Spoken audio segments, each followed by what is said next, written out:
I'm really not trying to be like that, but Casey is a crying bird brain bitch incel. Oh my god. You're sitting there bitching about how nobody picked you the first day.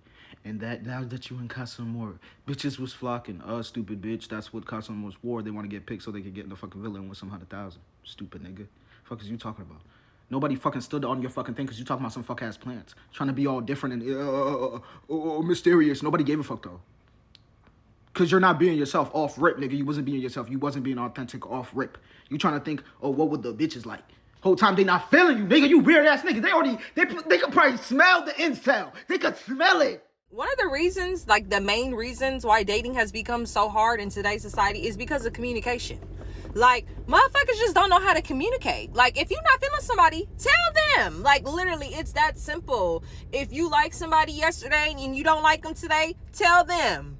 Tell them.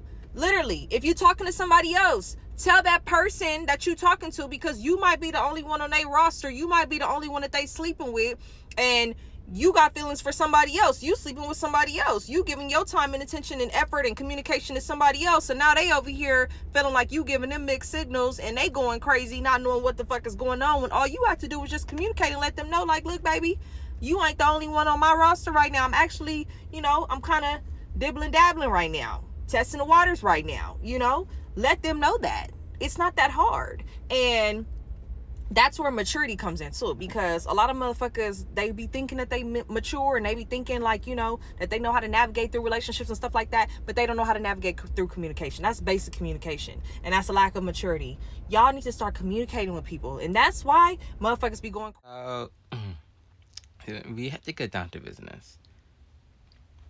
What is your thoughts of Love Island? Like, so far, Love Island to me for this season has been taking up so much of my time, and I really haven't been being productive as I should be. Like, chat, I have a music career to create.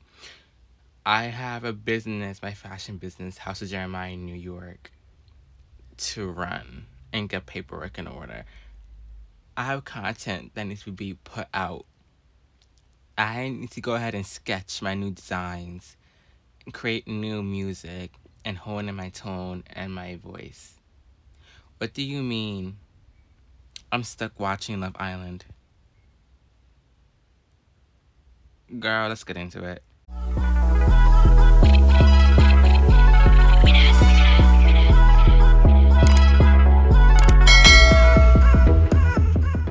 Y'all do anything to tear down a black man. What? Aniya is also black. I said man. How Aniya exploring just because KC exploring? Make it make sense. Is that not a double standard? It's a double standard. Like, she should have never set a boundary and just let KC DJ all night. Like, he wouldn't have explored if she would have let him DJ night one. She is a grandma. She didn't let him DJ. TT letting him DJ. That's why he with TT. Are y'all not listening? So Aniya is just supposed to move on just because KC was dragging her through Casa? Like, okay, he was disrespectful, but they're not married, y'all. They not married. No, the Villa girls, they give mean girls. Like, how y'all holding KC accountable? Like, especially Trinity. She a mean girl. How's she gonna hold him accountable? Y'all just don't understand his powers. He has aura. That's really dada. And if you see your nigga defending KC, don't take it lightly. That's how he thinks. That's his ideology. Don't sit around and let them niggas fool y'all by saying, it's just a show, it's just a show. Because for some reason, black men are very obsessed with defending black women being mistreated by black men, laughing about it and shit.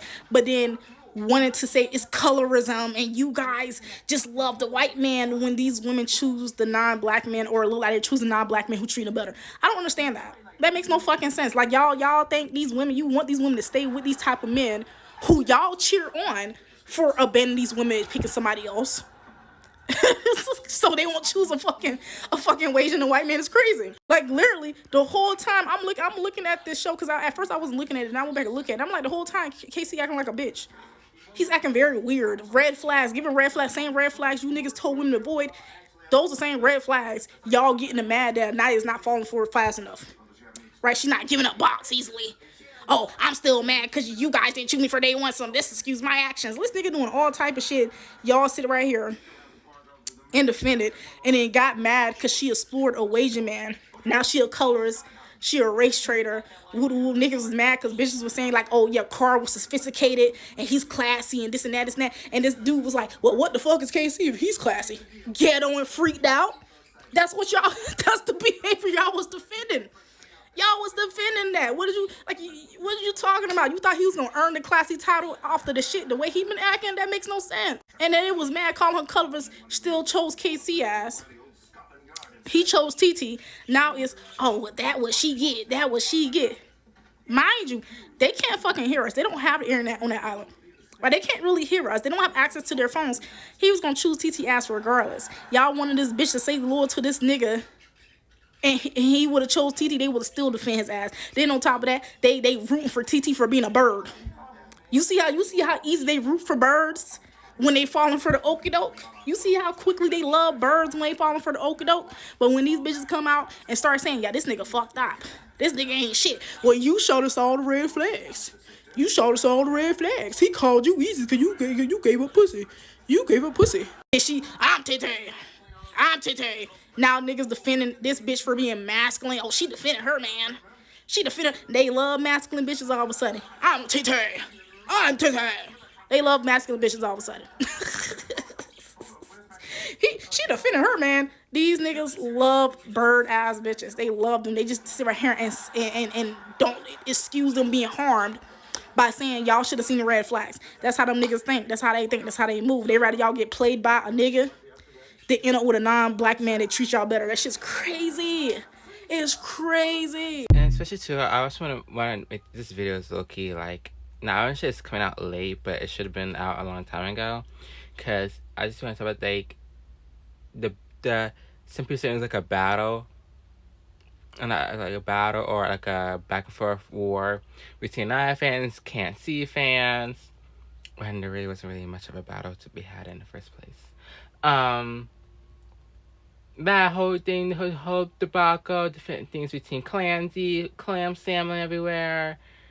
It's just happened like a whole mess that I think people are like, literally sick and tired of having and what is like going on and going through.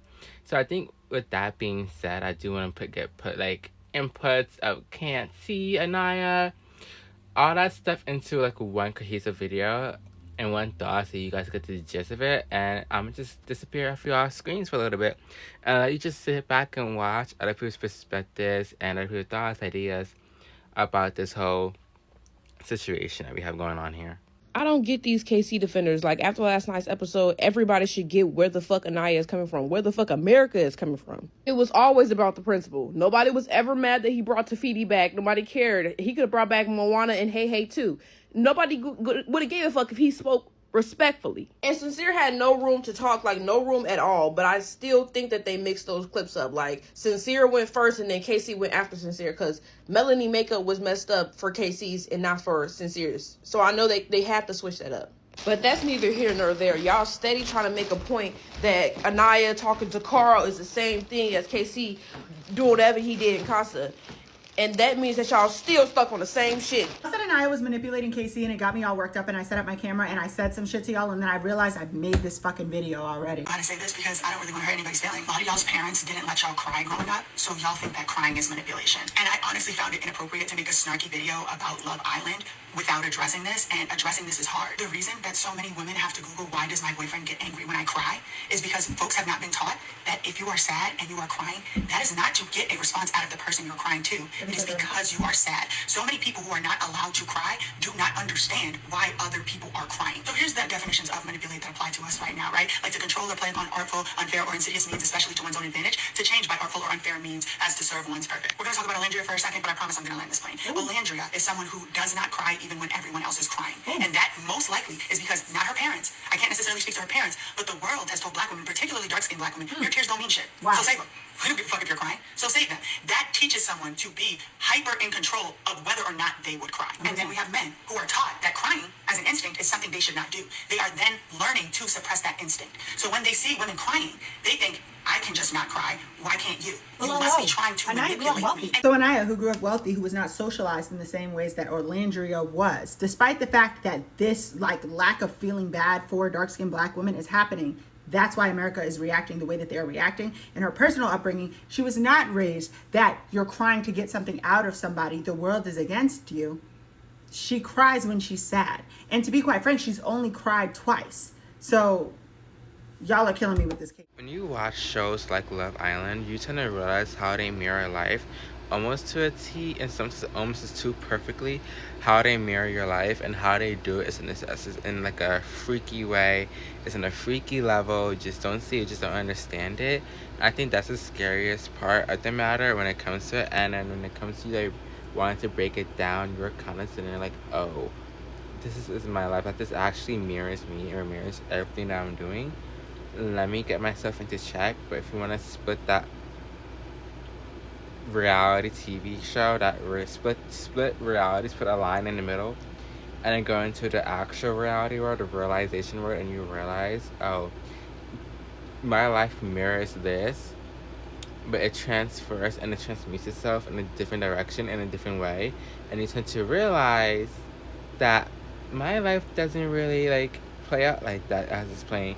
No one else is controlling my fate. I control my own fate, and the only way someone else can control my fate, if I allow it to happen, if I put my fate in someone else's hands, that's how I know my fate is definitely being controlled by someone else, and it's definitely not being controlled by me.